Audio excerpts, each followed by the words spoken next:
32장 25절에서 29절입니다. 출애굽기 32장 25절에서 29절. 앞에 PPT에도 나오는데 제 성경이 구약성경 132쪽입니다. 출애굽기 32장 25절에서 29절. 우리 짧은 구절인데 함께 이렇게 합독해서 읽겠습니다. 시작.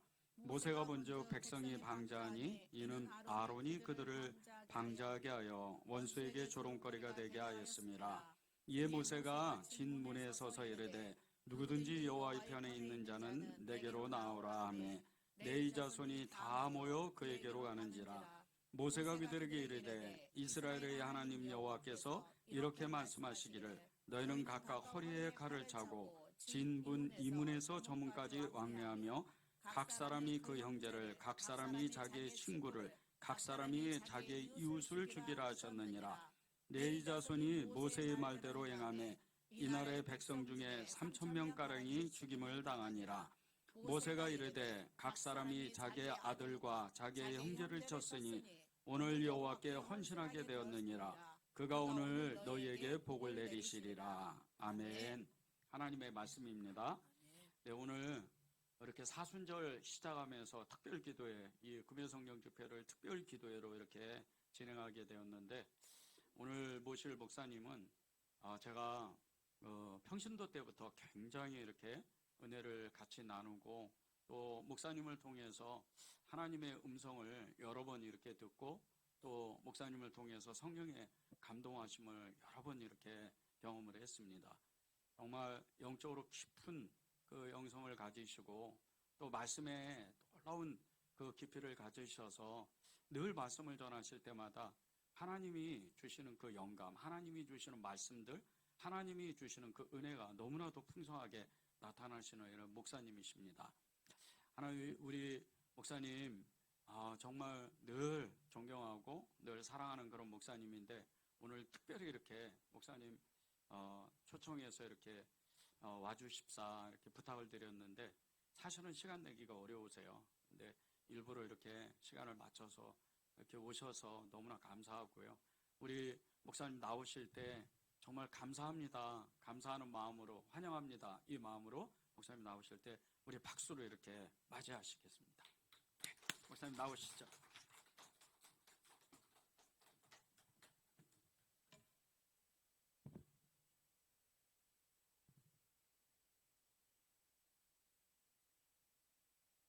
이 시간 잠깐 기도하고 시작하겠습니다. 하나님, 참으로 무익한 종입니다. 그러나 주님이 십자가로 종을 구원하여 주셨고 친히 찾아와 주셨기에 이 시간 하나님의 거룩한 말씀을 받는 자로 선포하는 자로 주님 앞에 섰습니다. 무익함은 제하여 주옵소서. 육신의 언어들은 십자가에 못 박아 주옵소서. 그리고 온전히 하나님이 이곳 가운데 계시하시고 말씀하는 성령의 감동이 있는 이 밤이 되기를 원합니다. 하나님이 친히 말씀하여 주옵소서. 말씀을 들으며 우리의 영혼이 소생하는 이 밤이 되게 하여 주옵소서. 예수님의 이름으로 기도드립니다. 아멘. 이 밤 하나님 앞에 나온 여러분들을 사랑하고 축복합니다. 하나님 사랑하시죠? 저는 이 은혜 제일교회를 찾아올 때마다 은혜라는 이 단어가 참 좋습니다. 은혜 받은 자여. 주님께서 우리에게 찾아오실 때 하는 이야기가 있죠. 은혜 받은 자여. 당신의 마리아에게 찾아올 때도 하는 이야기가 있습니다. 은혜 받은 자여. 주님이 우리에게 찾아오실 때 하는 이야기가 있습니다. 은혜 받은 딸아.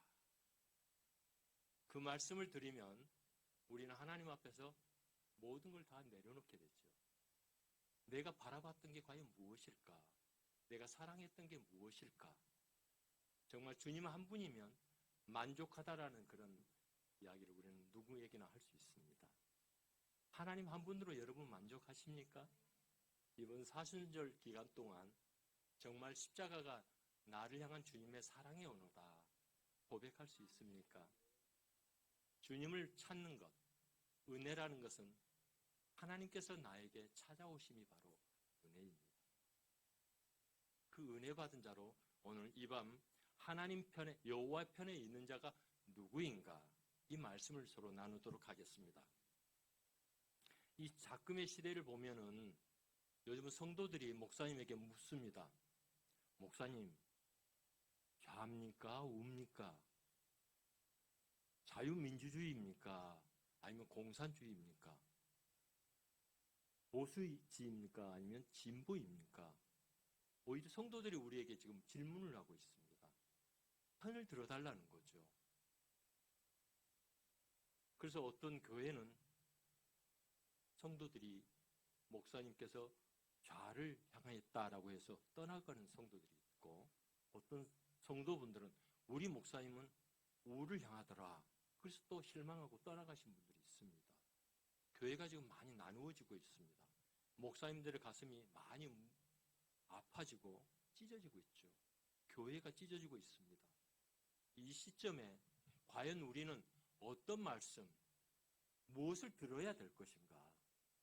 세상의 소리를 듣는 자들이 되어야 될 것인가? 하나님께서는 과연 우리에게 뭐라고 말씀하시는 건가? 그러면 성도들이 과연 성도들이 예배하는 자로 서야 되는 것인가? 아니면 우리가 정말 세상의 사회운동주의자로 다시 나아가서 세상을 개혁하는 자로 나아가야 될 것인가? 우리에게 서로 이런 질문들이 주어져야 됩니다. 어떤 분들은 그렇습니다. 요즘 교회가 복음이라고 해서 교회에서 기도만 하는 그것은 아니다. 직접 뛰어들어야 된다. 맞습니다. 하나님의 사람이 되어 살아가면 세상은 변화되게 되어 있습니다. 그렇죠? 목사님이 은혜를 받으면 성도들이 은혜를 받습니다. 그렇죠? 어떻습니까? 여러분들 주일마다 우리 목사님을 통해서 은혜를 받고 계십니까? 아멘 소리가 크게 또 화답할수록 정말 여러분들의 눈빛들이 주님을 바라볼수록 그 교회는 살아있는 교회가 되는 것입니다. 정말 실상이 하나님 앞에 살아있고 믿음으로 살아가고 있는 성령의 교회인가? 오늘 이것을 주님은 우리에게 묻고 있는 것 같습니다. 하나님께서 우리에게 정체를 찾아내시는 그런 과정들이 오늘 모든 이 시대 속에 살고 있는 교회와 성도들에게 하시는 그 말씀입니다. 오늘 이 본문의 말씀이 주어지는 것은 이 32장에서 참으로 우리가 듣고 싶지 않았고 알고 싶지 않았던 그런 모습들이 드러나고 있습니다. 뭐라고 말합니까? 하나님의 말씀을 받기 위해서 시내 산으로 가고 있는 그 과정 속에서 이스라엘 백성들이 우리를 위해서 우리를 인도할 신을 만들려고 하는 것입니다. 지금까지 내가 섬겼던 하나님, 그분은 어떻게 된지 모르겠다. 이제 나를 위한 하나님을 만들어 달라고 하는 게 바로 이스라엘의 지금 부르심입니다. 그 앞에서 말을 하고 있습니다. 아론이. 그러면 너희가 있는 비금속들, 귀고리들, 금보치를 가지고 와라. 그래서 만든 게 무엇입니까? 금우상입니다. 여기까지는 여러분들도 동의를 하실 수 있죠? 누구나 금우상을 만들 수 있습니다. 그런데 두 번째 아론의 입에서 나온 이야기는 참 황당합니다. 무엇이죠? 내일은 여호와의 절일이니 우리가 그 앞에서 기뻐하고 뛰놀고 축제의 예배를 드리자라고 말하는 것입니다. 송아지로 하나님을 대신하여 우리가 지금 하나님 앞에서 여호와의 이름으로 그걸 예배하자고 하는 것입니다. 참으로 두려운 이런 이야기들이 성경에서는 이렇게 나와 있습니다. 그런데 왜 이 말씀이 이 성경에서 하나님의 말씀을 받기 위해 시내산으로 가고 있는 이 과정 속에서 하나님의 장막을 지키기 위해서 하나님의 성전이 세워지기 전에 이런 부분들이 우리 속에서 드러나는가? 이게 바로 성경에서 이걸 기록해 놓은 이유입니다. 하나님 앞에서 우리들의 본질들이 드러나야만 하나님께서 우리에게 어떻게 해야 될지를 우리 스스로 알고 돌이킬 수 있기 때문입니다. 어느 날 제가 선한 목자 교회를 섬기고 있을 때 저는 사역이 참 많았던 사람입니다. 그런데 어느 날 우리 교회 속장님께서 저를 찾아오셔서 어떤 분을 전도했으니까 양육을 해달라는 요청을 했습니다. 그래서 그럼 제가 짬을 낼 테니까 교회로 모시고 오십시오 라고 했더니 그분은 교회로 올 수 있는 형편이 안 됩니다. 병상에 누워 계시기 때문에 집으로 가셔서 그분에게 복음을 전해야 된다 라고 말씀을 하는 거예요. 그래서 제가 그 주에 그분에게 약속을 해서 전화를 드렸습니다. 그리고 그 집을 방문을 했습니다. 그랬더니 그분은 허리 수술을 6번을 해가지고 침상에 누워 계시는 분이었습니다. 그래서 휠체어를 타고 이동을 하시는 분이었습니다. 그래서 제가 방문해서 그분과 교제를 하고 대화를 여러 가지를 이야기했더니 그분은 깔끔하게 정리정돈을 하고 나를 섬겼고 이야기를 하고 있는데 하나님의 성령의 감동이 그 사람 속에 내밀한 것을 살피게 하셨습니다. 그래서 마지막 오기 전에 그분의 손을 꼭 붙잡고 그랬습니다. 집사님, 하나님 앞에서 아직도 회개할 죄가 있는 것 같습니다. 그랬더니 지금까지 아주 분위기가 좋았습니다.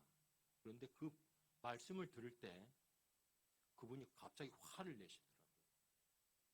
우리 권사님들, 집사님들, 이 밤에 나오신 여러분들에게 어떤 분이 갑자기 은혜 받았다고 와서 집사님, 회개하셔야 될 게 있습니다. 권사님, 회개할 게 있네요.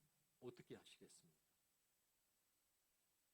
순전히 그것을 쉽게 하나님의 말씀으로 받아들이겠습니까?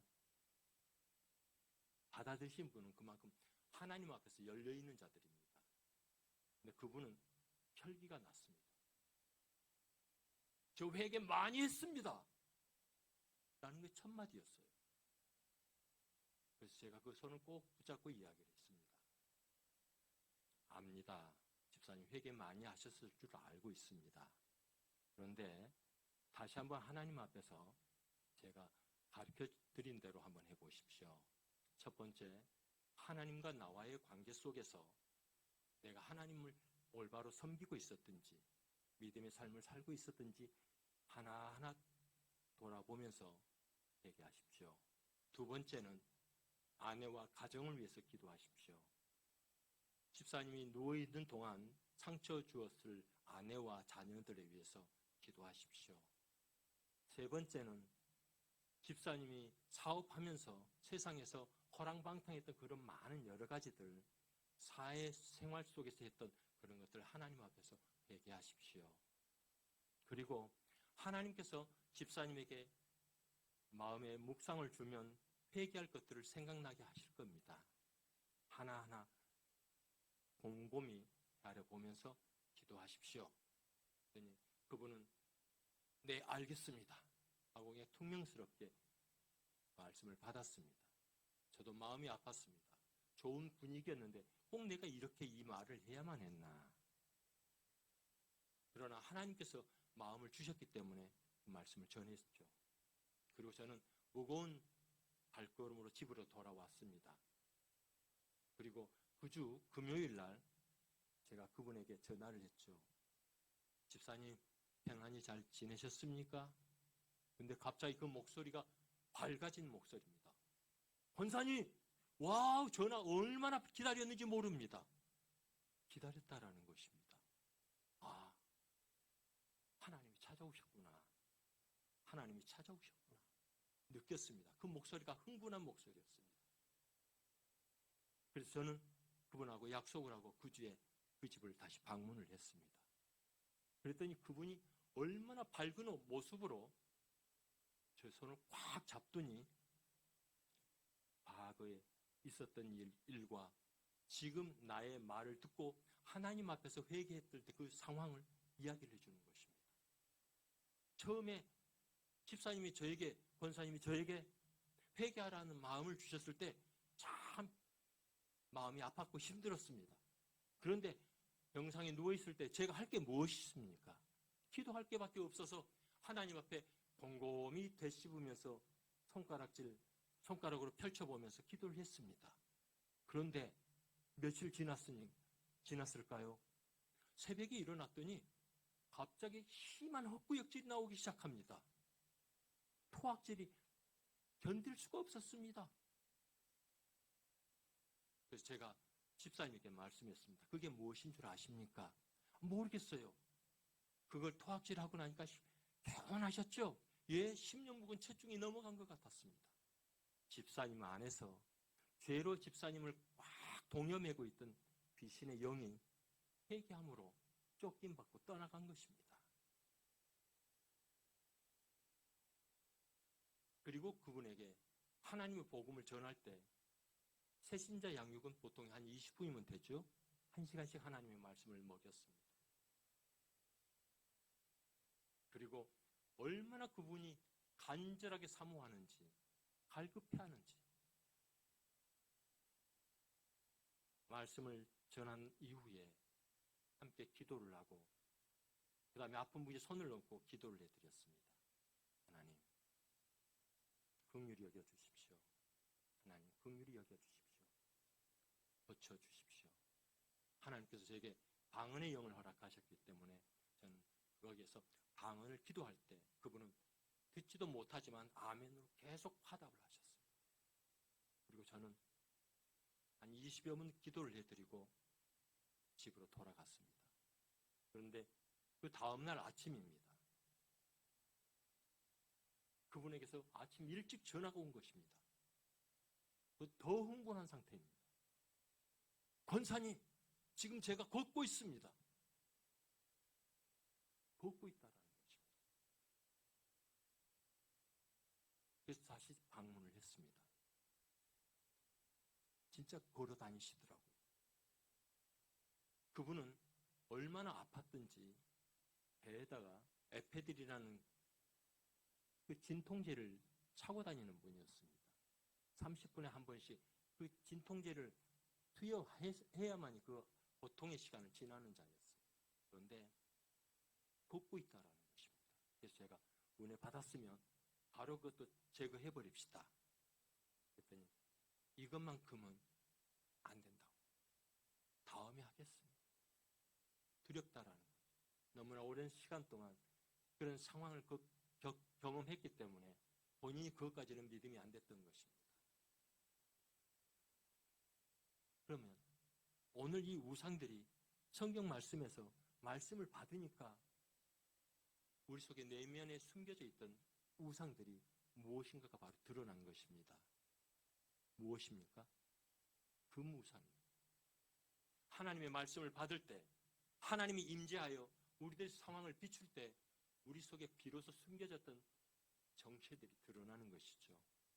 저는 선한목자교회를 섬길 때 사랑방에서 기도를 했습니다. 그리고 금요 성령 집회 때 기도를 하다 보면 어떤 집사님에게서 어떤 성도에게서 귀신의 영이 떠나가는 것을 목도하게 하는 경우가 많이 있었습니다. 아, 이제야 저분이 자유하시는구나. 이제야 저분이 해방되는구나. 그러면 그 수많은 기간 동안 우리는 어떤 삶을 살았을까요? 이걸 우리는 분명하게 분별해 보셔야 되는 것입니다. 그 집사님이란 분은 20년 이상을 신앙생활을 했던 분입니다. 그런데도 귀신의 영이 그 안에 있었잖아요. 본인은 알았을까요? 몰랐죠. 그 남자 집사님을 양육을 하고 있는데 그 아내 되신 분이 새신자 교재를 가져오더니 제 옆에 앉는 것입니다. 쪼그리고 앉아서 같이 말씀을 듣더라고요. 말씀을 듣는데 한 주간이 지나고 그 다음 주가 됐습니다. 또 다시 그분이 오셔서 저분을 양육하는 다른 분이 오셔서 해주면 좋을 건데 라는 마음을 갖고 있는데 하나님의 말씀을 나누는 중에 그 속에서 영이 드러나는 것입니다.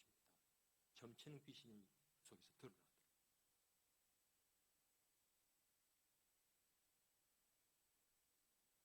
저는 집사님을 기도해주고 그 여집사님은 그냥 그대로 방치 않고 집으로 왔습니다. 그런데 그 다음 날부터 그 남자 집사님에게서 전화가 끊임없이 막 쏟아져 오는 겁니다. 왜? 아내가 귀신이 드러나서 밖에 일을 하지를 않아 버린다. 지금까지 그분이 생활을 다 해왔는데 생활 자체도 하지 않고 깨어 있어서 잠도 자지 않고 48시간을 그대로 있다라는 겁니다. 몽한 상태로 모든 것을 포기한 상태로 어찌하면 좋겠습니까? 저에게 전화를 하는 거예요. 그래서 저는 찾아갔습니다. 그 여집사님 위에 손을 얹고 기도해 드렸습니다. 성도님에게 하나님, 제가 그때 축사의 은사가 있었을까요? 아니, 어떻게 하는지도 몰랐어요. 그런데 그 앞에서 잠들지 못하고 생활을 하지 못하고 있는 그분은 어떻게 합니까? 생활이 엉망이 되어버립니다. 야, 다시금 귀신이 들어가서 이 사람을 온전케 해야 되나?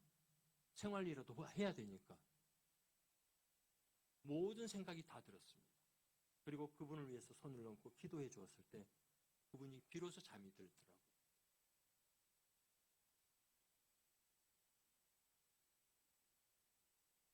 그런데 귀신이 나갔다가 다시 들어오는지는 저는 몰랐었습니다. 분명히 나갔던 귀신이 얼마 후에 또 다시 들어와서 그분이 또 동일한 증상을 나타내는 것입니다. 그래서 저는 지방에 있을 때 그분에게 했습니다. 교회에 빨리 연락을 하셔서 전도사님이나 목사님을 와셔서 기도하게 해주십시오. 기도했다라는 거예요. 목사님이나 전도사님들 오셔서 기도했는데 나아지지가 않는다라는 것이죠.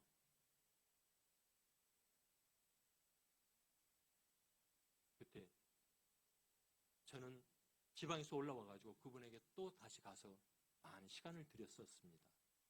그리고 결국은 그분에게서 있던 귀신의 영이 떠났고 그분이 새벽 저하고 같이 예배를 드리기 시작했습니다. 그런 상황이 주어졌습니다. 우리 속에 잠재되어 있는 오늘 이 말씀을 우리에게 주는 것은 여호와의 편에 있는 자가 되기 위해서는 먼저 내 속에 있는 정체를 분명하게 파악해야만 한다는 것입니다. 내가 가장 주인 삼고 있는 게 무엇일까? 나를 주장하고 있는 게 무엇일까? 나는 이것만큼 더 이상 안 돼 하는 그게 바로 나의 주인입니다. 자유주의냐, 공산주의냐, 사상을 가지고 논하는 것은 교회에 있으면 안 되는 것입니다. 왜요? 우리는 하나님 편에 있기 위해서입니다. 하나님께서 어떻게 말씀하시는지 그것을 따라가야 하기 때문입니다. 오늘 그런데 이 성경의 말씀을 보십시오. 언약서까지 낭독하고 하나님의 영광을 보았고 하나님 앞에서 떡을 떼었던 그 사람들입니다. 하나님의 하시는 놀라운 일들을 보았던 이스라엘입니다. 당신들이 홍해바다를 건널 때 하나님을 찬양했던 그들입니다. 굶주리고 배고팠을 때 만나를 주셨던 하나님이십니다. 아니요, 지금도 하나님의 영광과 은혜가 성막으로 빛으로 불로 우리 가운데 임하였던 하나님을 보고 있었던 그들입니다. 그런데 시내산 산에서 하나님의 말씀을 받을 때 그들의 정체들이 이제 드러난 것이죠. 무엇입니까? 송아지 우상입니다. 애굽에서 그토록 보아왔고 섬겼던 아피스 우상, 그게 바로 자기들 내면 속에 감춰진 하나님이었다는 거죠. 우리는 교회를 전도할 때 많은 분들이 그렇습니다. 복 받으십시오. 복 받으십시오. 세상 사람들은 우리에게 말을 합니다. 복은 물질이 많은 복을 받아야 하는 것입니다. 경제적으로 잘 풀리는 것이 복입니다. 자녀들이 시험에 합격해서 잘 되는 것이 복입니다. 건강한 것이 복입니다. 그렇죠? 그러면 그렇게 잘 되면 우리가 하나님을 더 영화롭게 하고 하나님께로 나아가든가요? 그렇지 않거든요. 내 주변에서 참으로 재산에 부를 이룬 분들이 있습니다. 일가를 이루었는데 그분은 어떻게 하면 돈을 재미있게 쓸 습관을 고민하던 분이더라고요. 제가 그 집을 방문하면 보내지를 않으려고 합니다. 하루 일당이 얼마냐? 내가 몇 배를 주겠다. 나와 함께 좀 시간을 보내주라. 그분에게는 돈이 노예가 되어 있던 것입니다. 여러분들 속에서 오늘 이 밤에 듣기 싫을지라도 여러분 속에 있는 것을 낱낱이 한번 점검해 보셔야 됩니다. 내 속에서 주인 노릇하고 있는 게 과연 무엇일까? 정말 내가 하나님으로 섬기고 있는 게 무엇일까? 나는 하나님 앞에서 진실로 하나님을 예배한다고 하지만 그들이 여호와의 이름도 불렀잖아요. 여호와의 절의를 지키는 자들이었거든요. 그런데 교회에 와서도 자기 신을 섬기는 자들이 있을 수 있다라는 것입니다. 다행히도 오늘 이 밤에 하나님의 예배하기 위하여 오신 여러분들은 그래도 세상의 모든 것들을 끊어버리고 하나님의 말씀을 듣기 위해서 나오신 분들이지 않습니까? 다행입니다. 그러나 여러분들 속에 있는 아직도 감춰져 있는 죄나 악한 영의 권세가 혹시라도 여러분들이 있으면 이 묶임이 날 하나님의 은혜가 은혜되지 못하게 한다는 걸 아셔야만 합니다. 오늘 모세를 통하여 하나님께서 말씀을 우리에게 주고 있는 것이 바로 이것입니다. 우리를 위하여 우리를 인도할 신을 만들라. 우리의 정체가 낱낱이 드러났습니다. 그런데 과연 이것이 우리를 우상되고 우리가 섬겼던 하나님이 되는 자들이 누구일까? 우리들은 쉽게 생각합니다. 이것이 바로 에덴에서부터 비롯된 것입니다. 에덴에서 누구일까요? 아담이 나오고 하와가 나옵니다. 하나님과의 거룩한 교제 안에 살던다. 성령에 충만한 자들이 아담과 하와였습니다. 그 속에서 죄를 지을 게 있었습니까? 없잖아요. 하나님의 호흡이 우리에게 되고 하나님의 숨결 속에서 우리가 살아가던 자들입니다. 하나님 우리처럼 호흡을 하신 분이셨을까요? 아니죠. 하나님께서 당신의 생기를 우리에게 불어넣어 주기 위해서 하나님의 영을 우리에게 부여해 주신 것입니다. 그러면 하나님의 성령에 충만한 자들이 세상을 보라볼 때 우리는 세상을 분별하게 됩니다. 하나님의 지식에 충만함이 있습니다. 하나님의 지혜에 충만함이 있습니다. 영적인 분별이 다 할 수 있습니다. 하나님과의 감동 속에서 교제가 지속적인 상황이기 때문에 하나님의 마음을 받는 자로 우리는 살게 되어 있습니다. 그렇죠? 그러면 당신 앞에 유혹하는 뱀으로 나왔던 그 뱀을 우리는 알았을까요? 몰랐을까요? 여러분들에게 유혹하는 자가 나왔을 때 아주 좋은 언어와 이야기를 나누어야 합니다. 그러면 그 사람이 유혹하는 자일지 우리가 분별할 수 있을까요? 어떻습니까?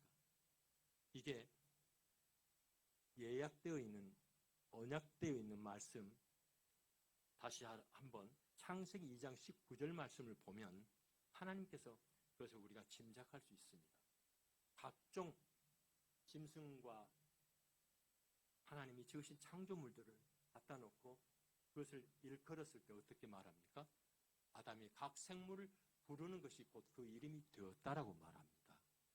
하나님의 지으신 창조성을 그 속에서 살펴 알았던 것입니다. 이 생물은 어떠한 삶을 살고 어떻게 살아갈 것이다 알았던 것입니다. 하나님과의 소통하는 관계 속에서 하나님의 원리와 원칙과 창조성을 그 속에서 그대로 표현할 수 있었다라는 것입니다. 그렇다면 당신 앞에 나오는 뱀이 타락한 사탄이라는 걸 몰랐을까요? 우리들의 성령의 은사 중에 한 가지가 영들 분별의 은사가 있습니다. 하나님께서 제게 그것을 청년 때 강구하셨더니 주신 적이 있으셔요.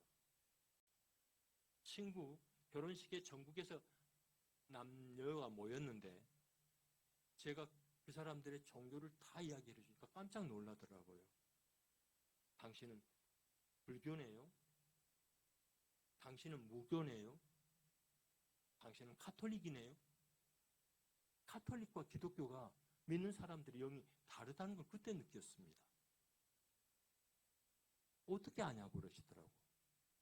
영들의 분별함이 있으면 그 사람들에게 어떤 영적 실체가 있는지 그게 보여지더라는 것입니다. 오늘 뱀을 보았을 때 그 뱀은 사탄이라는 것을 알았을 것입니다. 그런데 성경 말씀을 보면 어떻습니까? 대화를 나누고 있거든요. 대화라는 게 무엇입니까? 교제한다라는 거거든요. 지금 하나님 앞에서 타락했던 천사장, 사탄과 하나님 앞에서 나는 누구를 택하는가? 이것이 바로 교제와 대화이거든요. 성경에서는 마귀를 보고 뭐라고 말합니까? 대적하라고 되어 있습니다. 마귀를 대적하라. 그러면 너희를 피하리라. 하나님의 말씀의 검으로 그를 외쳐야 됐습니다. 사탄아 물러가라. 이렇더라면 아담과 하와는 타락하지 않았을 것입니다. 그런데 어떻습니까? 타락하게 되었잖아요. 그 속에 죄가 들어오게 된 것입니다.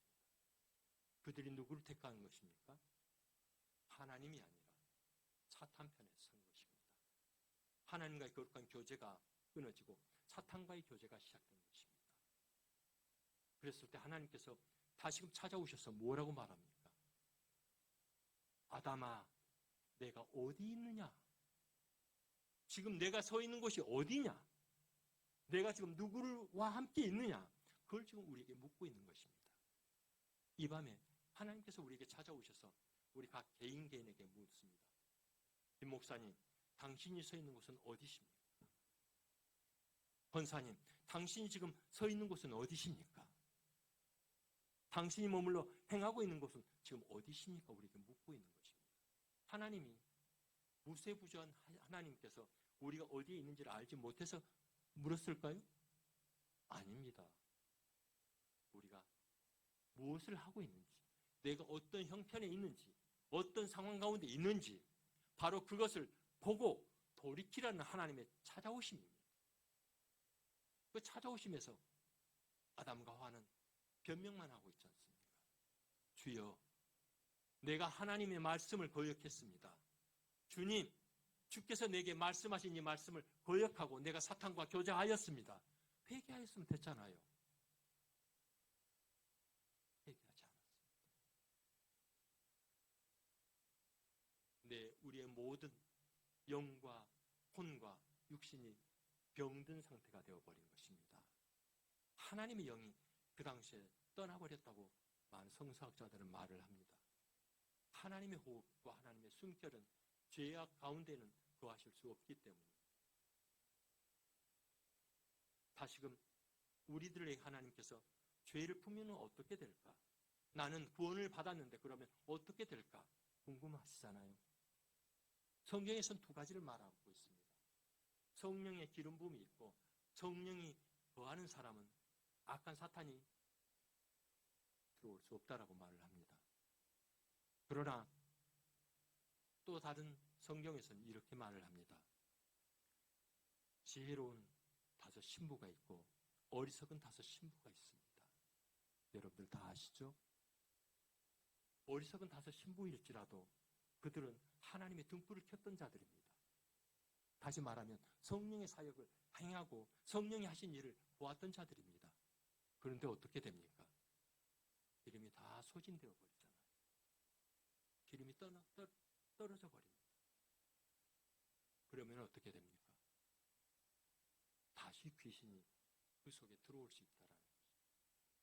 귀신은 우리들의 상처받은 영혼들을 위해서 찾아옵니다. 우리들이 상처를 받았습니다. 누구에게 헐뜯음을 당했습니다. 내 가슴 속에서 그것을 풀어버려야 되는데 풀지 못한 아픔과 고통이 있으면 빈틈을 노리고 그것을 들어옵니다. 내가 회개치 않고 한 부분의 죄를 가지고 있으면 그 죄의 틈을 통해서 나에게 들어옵니다. 그래서 제가 그 집사님에게 집사님 회개하십시오라고 했을 때 그 죄의 번세를 회개를 통해서 결박을 끊어버린 것입니다. 그러니까 죄의 번세가 끊어졌으니까 사탄이 더 이상 왕노를 탈 수 없잖아요. 그래서 쫓김을 받은 것입니다. 누군가에게 안수를 받아서 귀신이 나갈 때도 있습니다. 참 인격적인 많은 부분들이 부끄러움과 수치가 있죠. 그러나 우리 자신들이 해결할 수 있는 것은 예수의 이름을 들고 예수의 보혈 앞에서 내게 오는 악한 영을 대적하여 쫓아내라는 것입니다. 그럴 때 우리가 자유함을 누리게 됩니다. 옛날 조영기 목사님은 그랬습니다. 밖에 나갔다 오면은 귀신이 내게 많이 역사하는 것이 느껴진다. 그래서 옷을 먼지를 털듯이 나는 계속 털었다. 과연 우리들의 여러 가지 부분들이 죄의 도구가 되느냐 아니면 잠시 내가 실수했느냐 이것으로 분별해 보셔야 됩니다. 여러분들에게 한 가지를 더 이야기하고 싶습니다.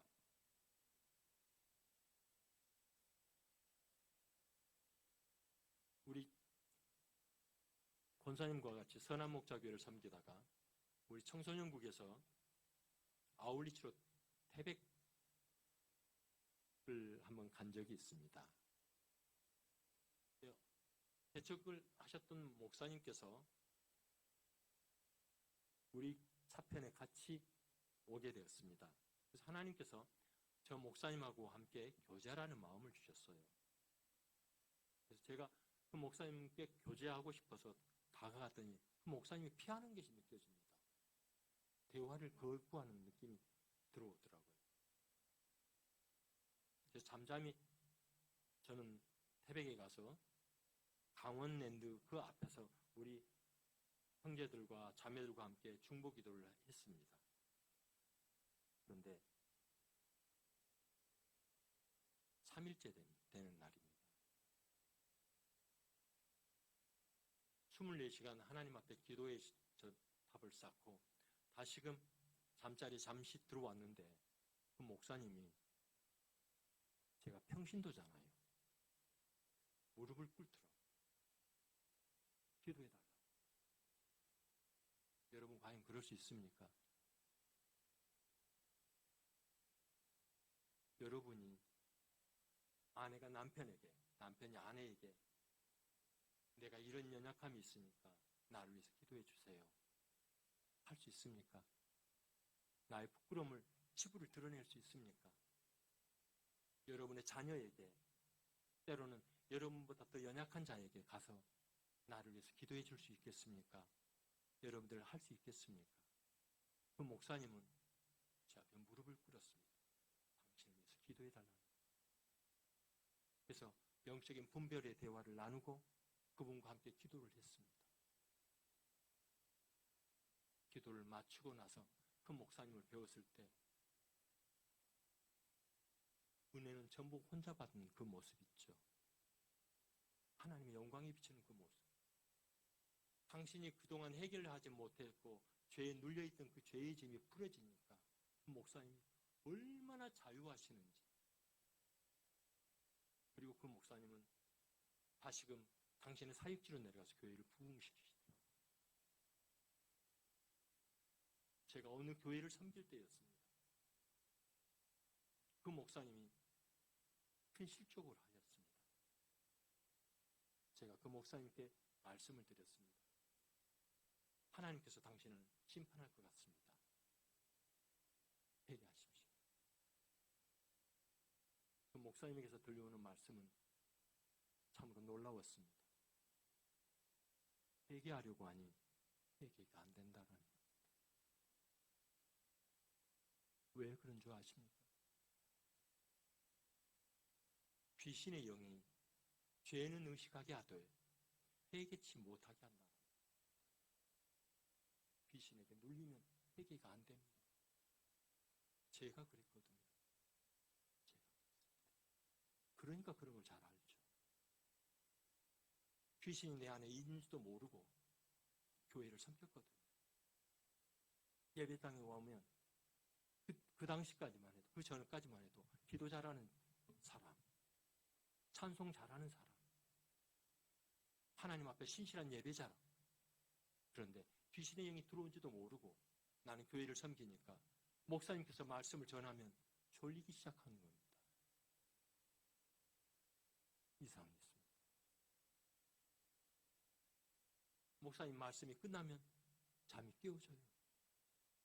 혹시 우리 주변에도 그런 분들 있잖아요. 악한 영이 하나님의 말씀을 듣지 못하도록 우리의 귀를 막아버리는 것입니다. 죄는 의식하게 합니다. 나는 그 목사님이 앞에 단에 서서 나갈 때 사랑하는 자들을 악수를 해주면 나는 그 목사님을 피해 다녔습니다. 왜? 두렵더라고요. 그 목사님에게 내가 보여질까. 그 목사님의 거룩함에 나에게 내 정체가 드러날까 싶어서 내 죄가 드러날 것 같았습니다. 내 안에 있는 더러운 귀신의 영이 목사님 안에 있는 하나님의 영을 두려워하고 피하게 합니다. 그런데 제가 회개하기 시작할 때 회개의 자리로 나아갔습니다. 금요 성령 집회입니다.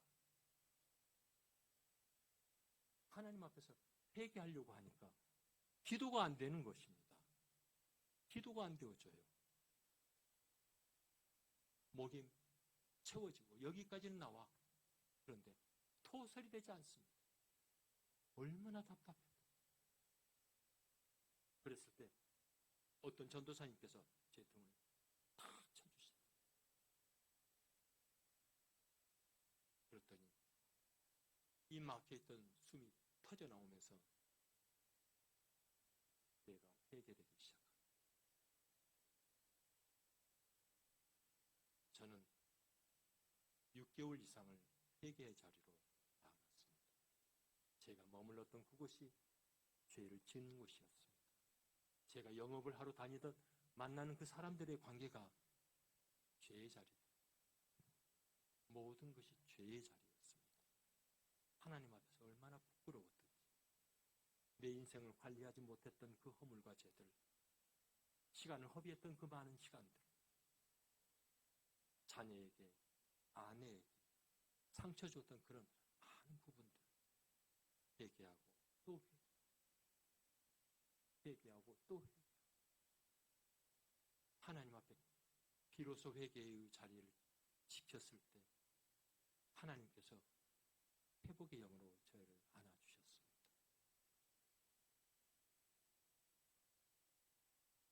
하나님 앞에서 말씀이 들리기 시작했고 말씀이 나의 삶을 인도해 가기 시작했습니다. 하나님의 거룩한 성령의 역사를 경험하고 교제했던 그 많은 시간들이 바로 우리 김 목사님과 함께했던 평신도 시절이었습니다. 서로의 관계 속에서 하나님 하셨던 일들을 보아보는 것, 성령이 하셨던 일들을 바라보았던 것, 성령이 어떻게 지금까지 우리의 삶을 인도해 갔던 것, 이것을 모두 나누기 시작했습니다. 밤을 샜습니다. 너무나 좀 행복했던 시간이었습니다. 내 이스라엘이 지금 하나님을 그렇게 살았고 경험했고 하나님 앞에 있었던 그들이 자들 속에 하나님의 말씀과 하나님의 영광이 점점 다가올 때 그 속에 있던 내면한 상황들이 드러나서 나는 그 우상을 섬기고 있었구나. 나의 하나님은 우상이었구나. 알게 된 것입니다. 하나님 앞에서 여러분들의 실상을 복음을 받아들일 때 하나님의 말씀을 받아들일 때 비로소 알게 된다라는 것입니다.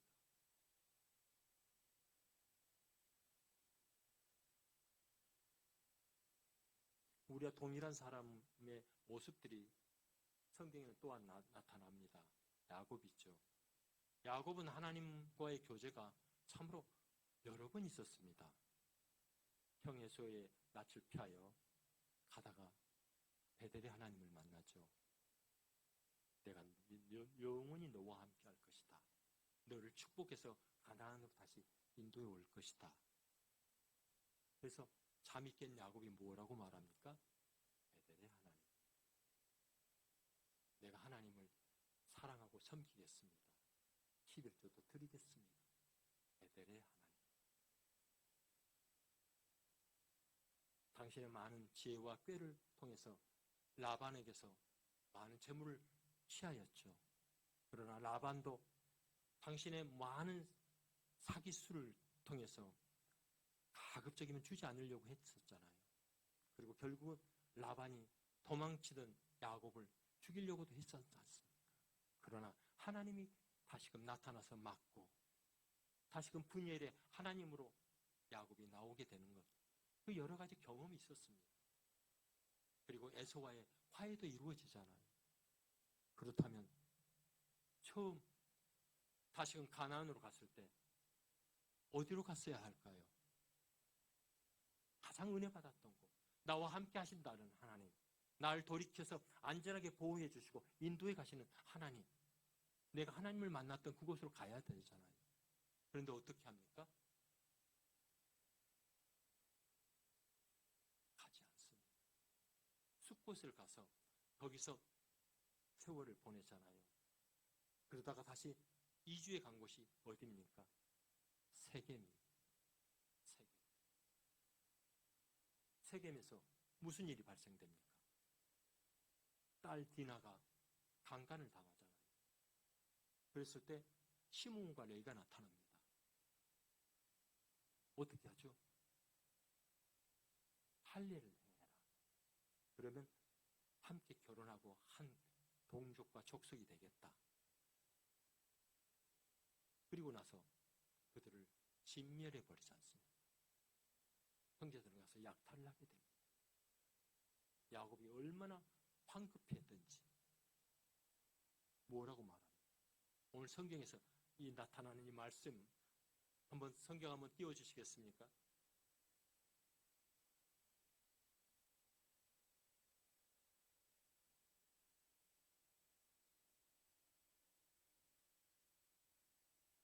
일 절 말씀과 한번 같이 한번 읽어보겠습니다. 시작.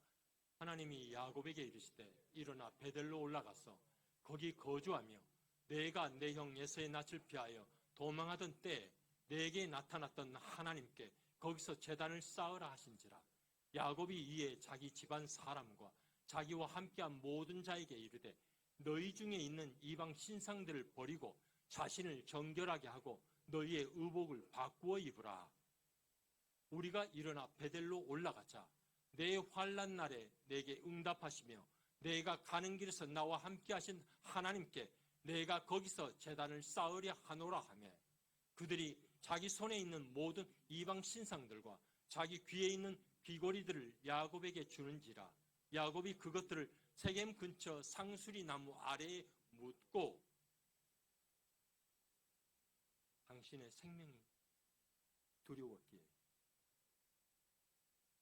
황급하게 하나님 어찌할까라고 하실 때 하나님께서 찾아온 것입니다. 베델로 올라가라. 베델로 올라가라.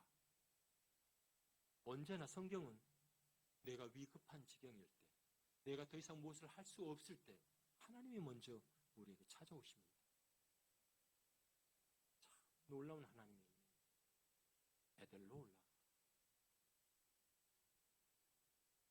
베델이 세겜과 얼마만 먼 거리에 있는 줄 아십니까? 불과 지도상으로 30km입니다. 삶과 길을 돌아가면 50km예요. 하루나 이틀이면 갈 길입니다. 그런데 베델로 올라가는 저 시간까지 시간이 얼마나 소요됐느냐? 10년의 세월이.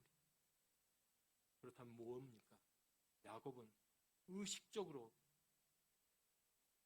하나님을 만났던 베델을 회피하고 있는 것입니다. 가고 싶지 않았던 것입니다. 그래서 많은 환난을 경험하게 되고 당시금 자기네 생명이 위경에 빠지게 됐을 때 하나님이 베델로 올라가라. 그랬을 때 야곱이 뭐라고 말합니까? 이방 신상과 귀에 있는 귀고리들을 상수나무 아래 묻는 현장이 바로 우리에게 나오는 것입니다. 여기에 보면 뭐라고 돼 있죠? 이방 신상들을 아직도 가지고 있었다는 것입니다. 지금 내 귀와 내 장신구에는 부적처럼 나에게 있는 것들이 있었다는 것이죠. 예수를 믿을 때 우리들 주변에 있는 많은 상황들을 보게 됩니다. 오늘의 운세, 오늘 동쪽으로 가시면 무슨 일이고, 서쪽으로 가면 귀인을 만나는, 재물복이 어떻다든지, 신년 운세를 봅니다. 주간 운세를 봅니다. 그리고 요즘 매스컴을 보면 무당들이 나와서 아니면 점치는 자들이 나와서 상담을 해주는 게 나옵니다. 귀신이 특세하는 시기가 되었습니다.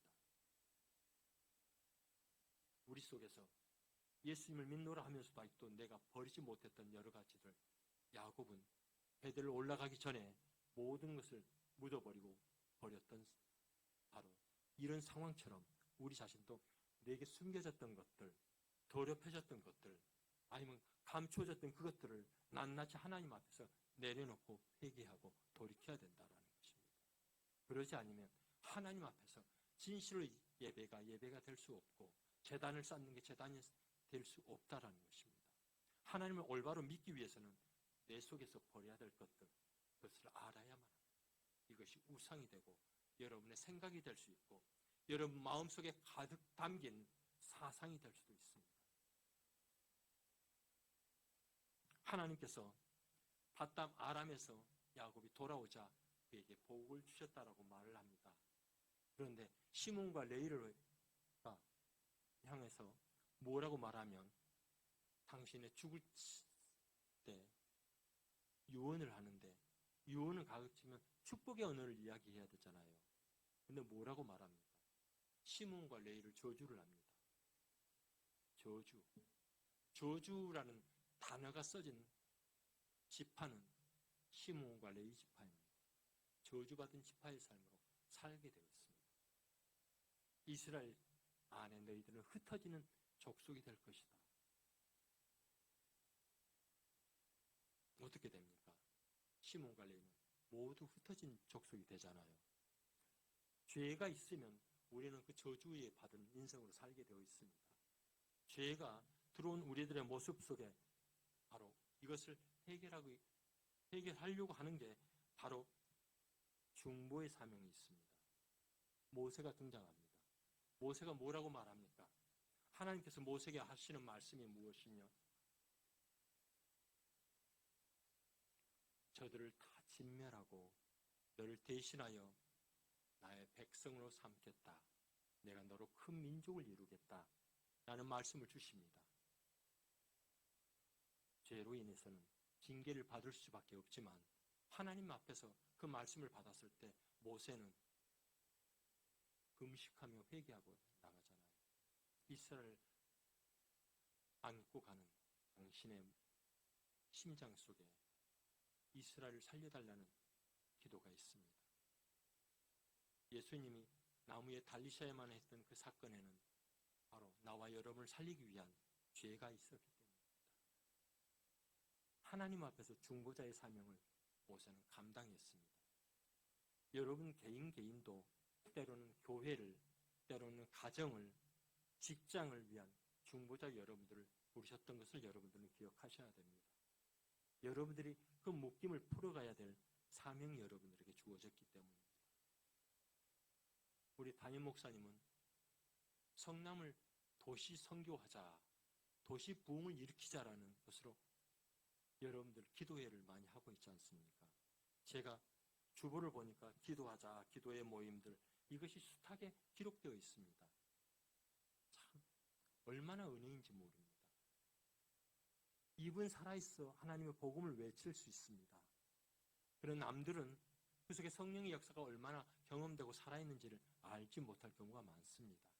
그러나 기도는 숨길 수도 감출 수도 없습니다.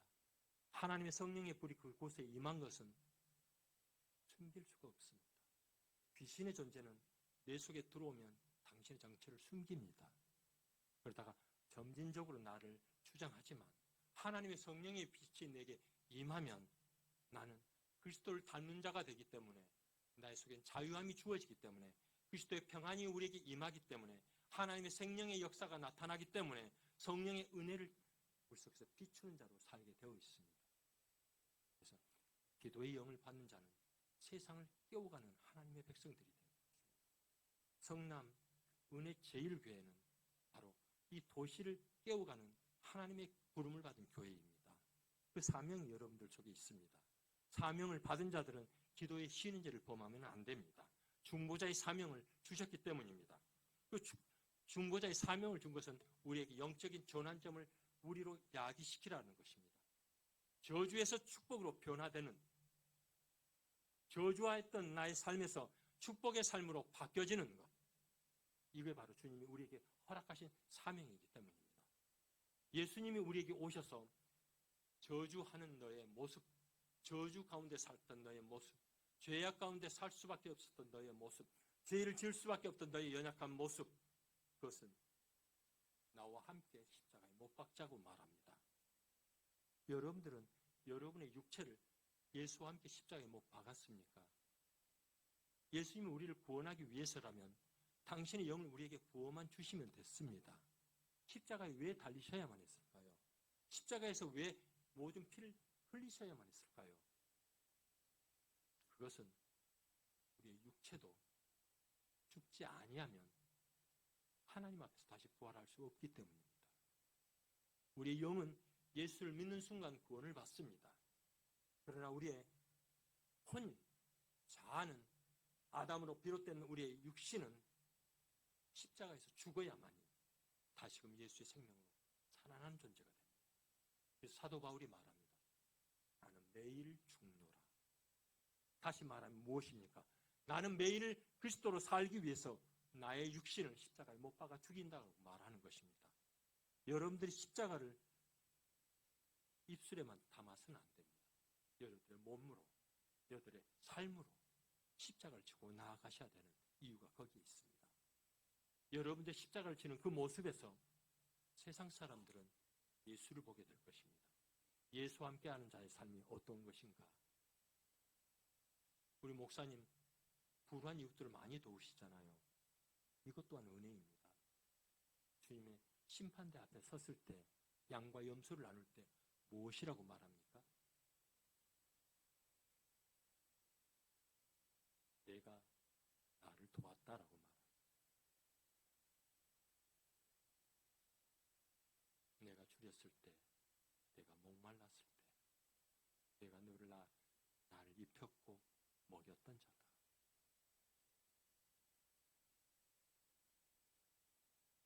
염소는 그러면 구원받은 무리가 아니었습니까? 아니요.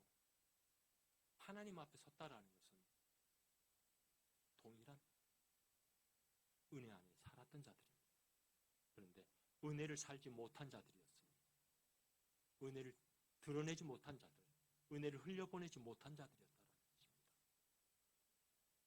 하나님 앞에 책망은 이와 같이 다릅니다.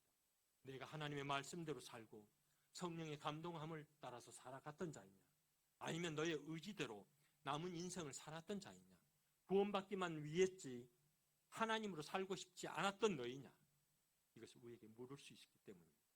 아니, 반드시 하나님은 물으실 것입니다. 너의 사명이 무엇이냐? 중보자로서 나를 닮는 너의 모습이었느냐?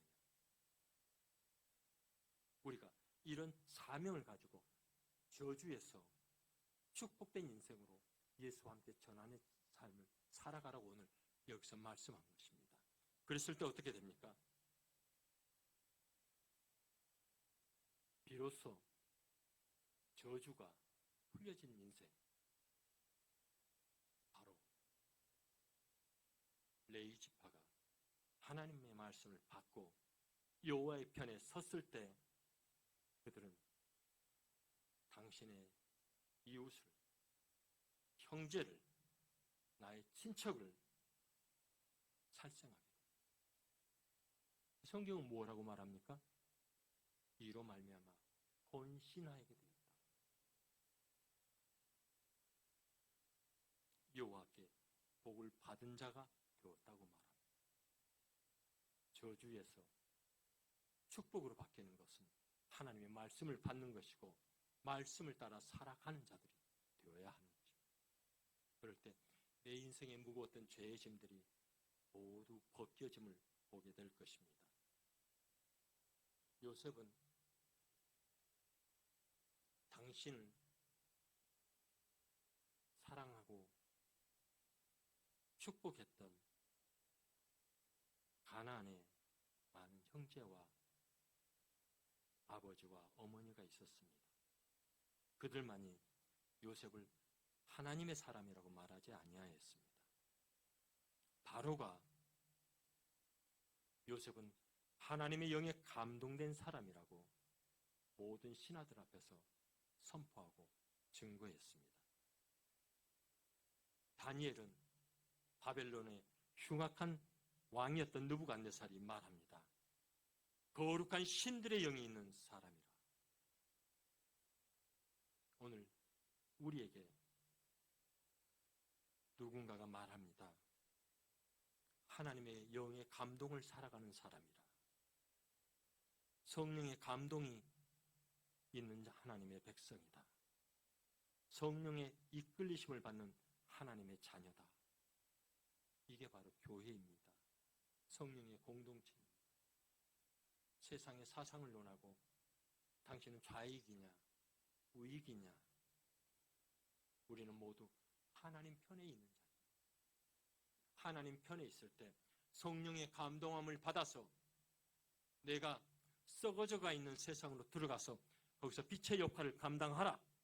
하나님의 말씀이 주어지면 보수 진영으로 들어가서 그곳에서 하나님의 감동된 사람은 어떻게 살아야 되는지를 보여주고 그들에게 하나님의 살아계심을 증거하는 사람을 살게 됩니다.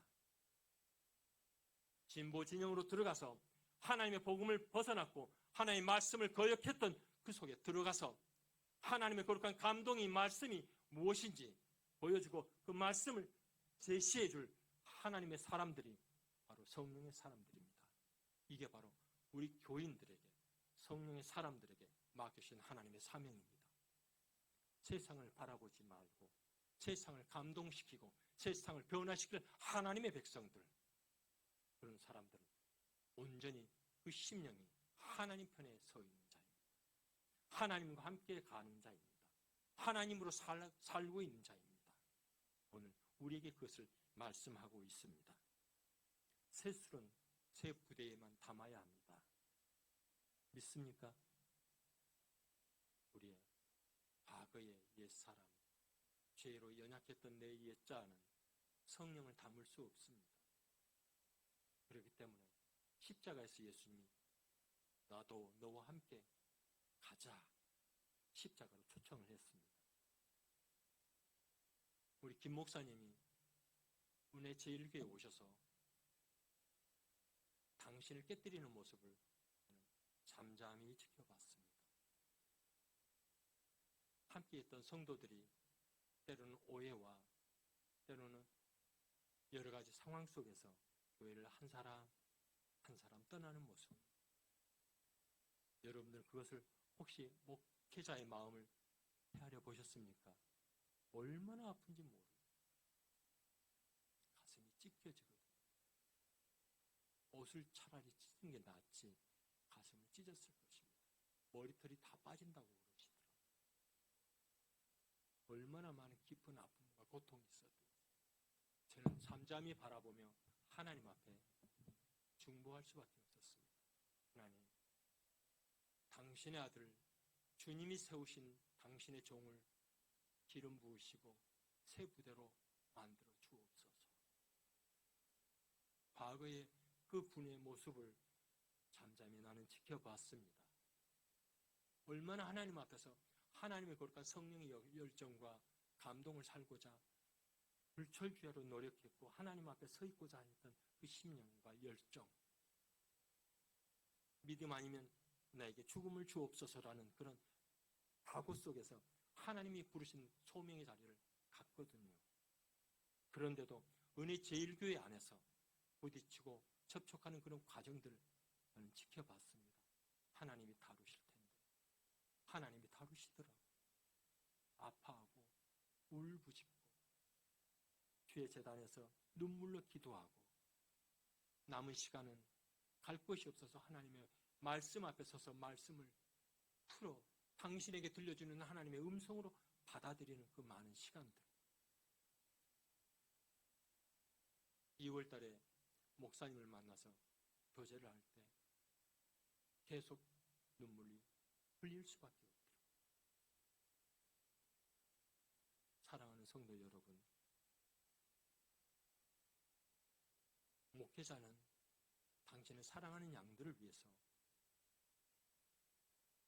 살과 피를 찢어서라도 먹이고 싶어 한다는 것 아십니까? 참 목자였던 예수님처럼 내 생명으로 당신의 함께하는 양과 공동체를 섬기고 사랑하고 찢어서 드리고 싶은 것 아십니까? 그게 목자의 마음입니다. 그런 마음으로 은혜 제일교회에 부임을 했고 성도들을 사랑했던 것입니다. 여러분들은 담임 목사님을 위해서 기도하고 계십니까?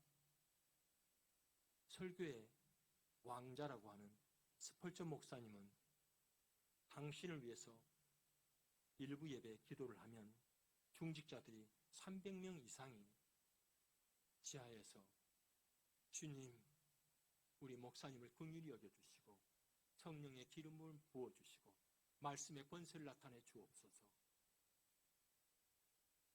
예배가 마무리할 때까지 중보 기도했다라는 것입니다. 여러분들은 담임 목사님을 위해서 생명 다해 사랑하고 중보하고 계십니까? 사랑해야 합니다. 예수님의 마음을 품고 사랑해야 합니다. 중보해야 합니다. 주님, 우리 목사님, 당신의 살과 피를 우리에게 찢어 먹이토록 예수님을 닮는 삶을 끝까지 포기하지 않고 살게 해주십시오. 하나님의 거룩한 성령의 기름 부음이 통로가 되어 우리 성도들 각 심령마다 가정들마다 직장마다 충만히 부어지는 통로가 되도록 사용해 주옵소서. 하나님의 살아계심이 비춰지고 하나님의 영광이 흘러가는 통로로 하나님 은혜제일교회를 기름 부어주시고 세워주옵소서. 이런 기도는 여러분들이 하나님 앞에서 해야 하는 것입니다. 깨어있는 자들을 이 밤에 찾고 계십니다. 오늘도 여호와의 편에 서서 그 일을 행할 자가 누구냐? 우리에게 묻고 있을 때 주님, 내가 있습니다. 제가 있습니다. 제가 그 일을 감당하겠습니다. 주님, 내가 감당한 자로 주님 앞에 부름받겠습니다.